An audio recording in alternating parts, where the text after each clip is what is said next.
All right, good afternoon. Welcome to the 12 News Connected Desk. I'm Keith Grant.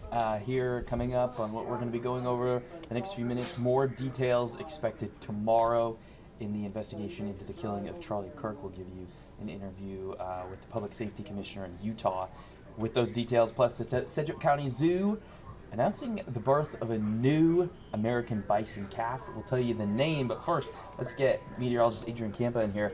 We're talking about storms. Again, I feel like this is just becoming a part of our weekly conversation. We're enjoying the nice day that we have today, though. It's just insane to think about how for so long we went without talking about storms, and now it's just like an everyday conversation. It's what we heard at the State Fair almost every single day. When's it going to stop raining? And it looks like the active pattern is going to continue. Do we think this will bring a lot of moisture, though, or just a few sprinkles? Not too much. I mean, some areas could see, up to an inch of rain. We'll have that latest rainfall map coming up today at 4, so make sure you tune in. But we'll dive into Future Track here in a second. Today, warmer temperatures around Kansas, definitely a summer feel.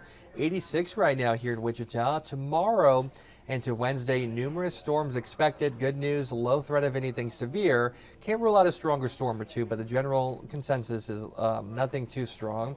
And then by Thursday, fall is making a comeback. So on Future Track, not much to worry about tonight. Can't rule out a stray shower, rumble of thunder tomorrow. Notice South Central into the Flint Hills region. There's a couple green dots, but I think most areas starting off dry into your Tuesday. Lots of blue sky. Then notice active weather returning to the southern high plains of Kansas. And then here we go.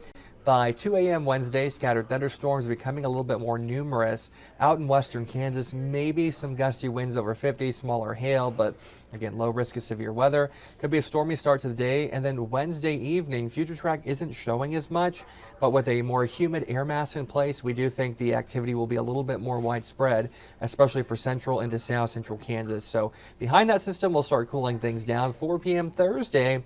Highs dropping into the 70s and 80s, and by Friday, we're going to end off the week with a nice late summer day. Highs into the upper 70s.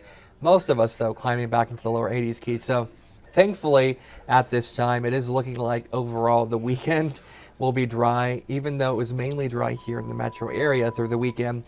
Other parts of Kansas had thunderstorm activity, so people still want to enjoy the late summer, get outside and, soak in some sunshine. Thankfully, I do think we're setting the stage for a pretty nice weekend, knocking on wood, because as we get closer, our short-term models, that's when they start spitting out those storms. So, well, you got to enjoy the sun while it's there. We're going to start getting dark at 5 o'clock here soon in a month or two? Depression season is almost here.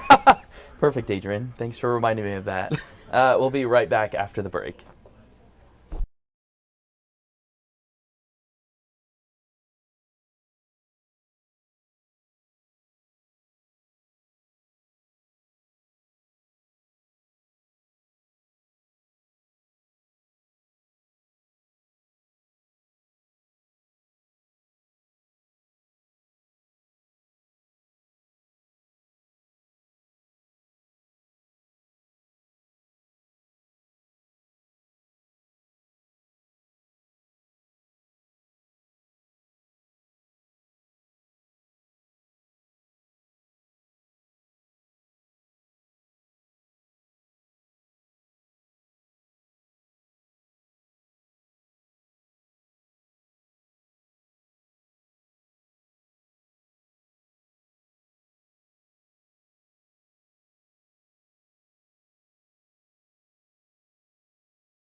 All right, welcome back. We'll likely have more details tomorrow. That's when they're expected in the investigation into the killing of Charlie Kirk. According to Utah Department of Public Safety Commissioner Bo Mason, charges are expected to be filed against 22-year-old Tyler Robinson. Mason told CNN that he's not releasing additional information quite yet today, saying investigators don't want to compromise the integrity of the case. He added that authorities are still looking into the timeline around the shooting and conducting follow-up interviews to see if there's connections to any other things.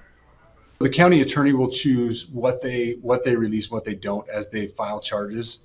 But I do believe a lot more information tomorrow after those charges are filed. We'll be able to speak to more of the intricacies of this investigation. I can tell you our investigators are working hard, and we're leaving no stone unturned, whether that be in social media, websites, personal contacts. Our investigators are working hard to make sure that if there is any contributors to this, or if there's anybody that we feel is tied to it, that we find them and that we hold them accountable if we determine that that's part of the case.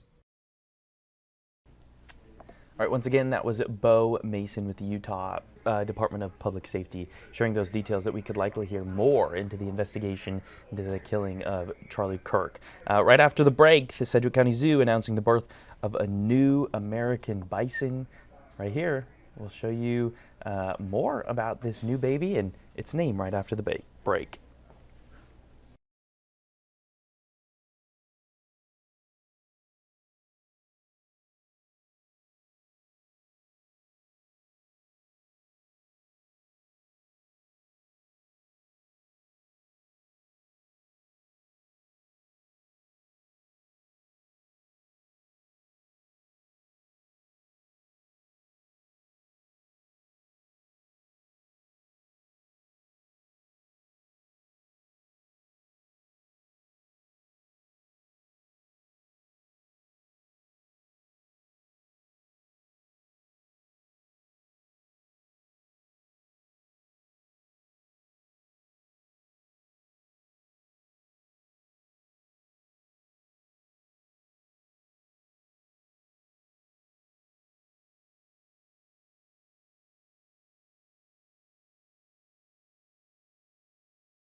All right, the Sedgwick County Zoo announcing this morning the birth of a new American bison calf. It's time for us to tell you the name. We've been sharing a little bit about the new calf all afternoon. It's named Ruby Lee, spelled Ruby though. Just a few days old, Ruby Lee has already received her first health checkup, vaccinations, and was microchipped for identification. Her name continues a family tradition following her mother Pearl and aunt Jade. You can see Pearl, Jade, Ruby. She has ties with the zoo's Jubilee celebration. She was born then. That's why we have Ruby Lee. Every birth of an American bison, though, an important reminder of a species that once roamed Kansas in massive herds. So we've got right now from the 12 News Connected Desk. Be sure to join us for 12 News starting at 4.